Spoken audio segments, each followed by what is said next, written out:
Signs of bad sway bar link versus tie rod, causes, symptoms, and how to fix each of them. There is a mistake that leads many drivers straight into unnecessary suspension repairs, and it usually starts the same way. A clunking noise from the front end, a slight vibration in the steering wheel, or a feeling that the car just doesn't feel tight anymore. Then the diagnosis comes in fast. You need new suspension parts. Sometimes it's the sway bar links, sometimes it's the tie rods, and sometimes it's both. But here's where the expensive mistake happens. These two components create very similar symptoms, yet they perform completely different jobs. Misdiagnose them, and you don't just waste money, you compromise steering safety and vehicle stability. Before we continue, if you want to understand real suspension diagnosis like a professional technician, make sure you subscribe right now, because on this channel we don't replace parts blindly. We break down what is actually failing and why it matters.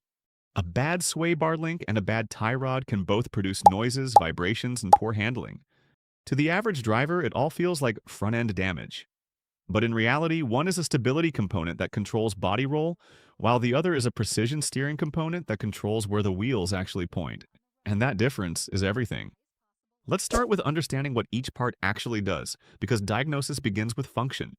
The sway bar link, also called a stabilizer link, is part of the anti-roll system. Its job is not steering, its job is stability. When you turn a corner, your car wants to lean outward due to centrifugal force. The sway bar resists that motion by transferring force from one side of the suspension to the other. The links are what connect that bar to the suspension arms or struts. So when they fail, the car doesn't lose steering, it loses balance. Now contrast that with the tie rod. The tie rod is not about balance, it is about control. It directly connects your steering rack to your wheels. When you turn the steering wheel, the tie rod physically pushes and pulls the wheels into position. If this component has play, the wheel no longer responds accurately to steering input. And here's the one difference that changes everything. Sway bar links affect how the car leans, but tie rods affect where the car goes. Now let's bring in real symptoms, because this is where diagnosis becomes practical. A failing sway bar link usually produces a sharp metallic clunk or rattling sound, especially when driving over bumps or uneven roads. You might hear it when one wheel hits a pothole while the other doesn't. That twisting motion loads the sway bar system, and worn links allow metal-to-metal play. But here's the key diagnostic clue. Sway bar link noise is suspension movement dependent, not steering dependent. If the noise only happens when the suspension moves up and down, you are likely dealing with sway bar links. Now let's shift to tie rods. A bad tie rod behaves differently. The symptoms are tied directly to steering input. You may hear popping or clicking sounds when turning the wheel at low speeds, especially during parking maneuvers. You may also feel looseness in the steering wheel, like there is a delay between turning the wheel and the car responding. And this is where most people go wrong. They hear a clunk and assume suspension failure.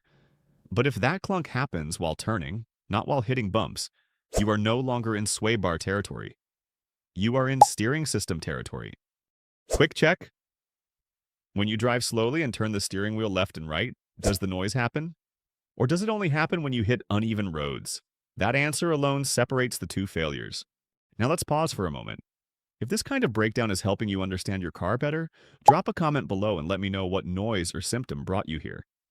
Most suspension issues are misdiagnosed at the driver level before they even reach a mechanic. Now let's talk about how these parts fail, because causes matter just as much as symptoms. Sway bar links fail mainly due to wear and environmental damage. Inside each link is a ball joint protected by a rubber boot. Once that boot tears, grease escapes and dirt enters. That creates internal grinding, which leads to looseness and eventually the clunking sound you hear. Road salt, potholes, and rough driving all accelerate this process. Tie rods fail differently. They are constantly under directional load every time you steer. Over time, the internal ball joint wears out, creating play in the steering system. This play translates directly into steering looseness, vibration, and poor alignment control. In severe cases, tire wear becomes uneven and the vehicle starts pulling to one side. Now let's move into handling symptoms, because this is where drivers feel the difference the most. With a bad sway bar link, the car will feel like it leans more in corners. You'll notice more body roll during highway exits or lane changes. The car still steers normally, but it feels less stable, less controlled, and less composed. With a bad tie rod, the steering itself becomes unpredictable. The vehicle may wander on the highway. You might find yourself constantly correcting the steering wheel just to stay straight. At higher speeds, the front end can feel loose or unstable, almost like the wheels are slightly disconnected from the steering wheel. Now, here's a critical diagnostic comparison. Sway bar link failure affects comfort and stability. Tie rod failure affects control and safety. And that distinction is why tie rod issues are far more serious. Let's move into diagnosis because guessing is where expensive mistakes happen. The first test is the physical shake test. Lift the vehicle safely and grab the tire at the 3 and 9 o'clock positions. Shake it left and right. If you feel movement or hear a click, that usually points to a tie rod issue. Now grab the tire at the 12 and 6 o'clock positions. If there is movement there instead, the issue is more likely a ball joint or wheel bearing, not tie rods. Next is the chassis rock test. With the vehicle on the ground, push the body side to side. If you hear a clunk during that lateral movement, that strongly indicates sway bar link or bushing wear. Tie rods respond to steering force, sway bar links respond to suspension movement. Mixing those two tests leads to wrong conclusions. Now let's talk about repair because fixing each one is very different. If a sway bar link is bad, replacement is relatively straightforward. The vehicle is lifted, the wheel removed, and the link is unbolted from both ends.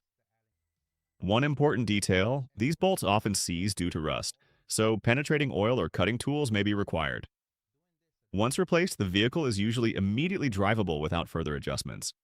If you're following along and realizing how easily these parts get misdiagnosed, you're already ahead of most drivers on the road.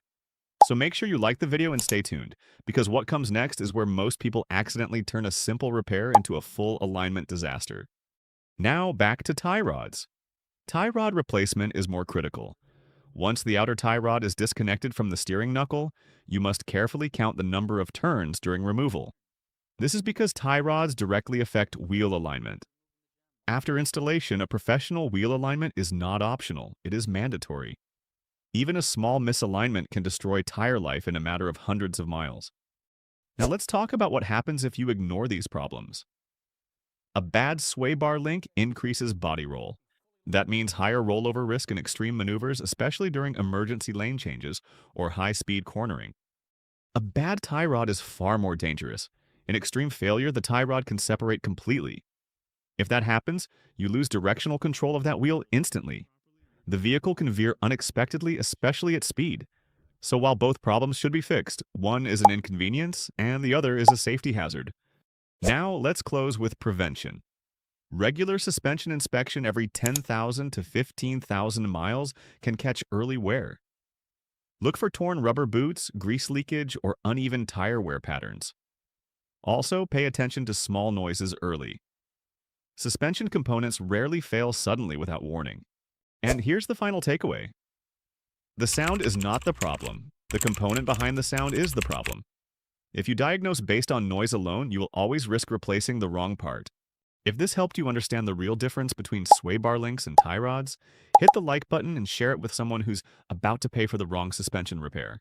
And in the next video, a detailed step-by-step breakdown will be provided on how to fix and reset the power steering warning light, including the exact diagnostic process, the most common electrical and mechanical causes behind it, and the simple reset procedures that can prevent unnecessary repairs.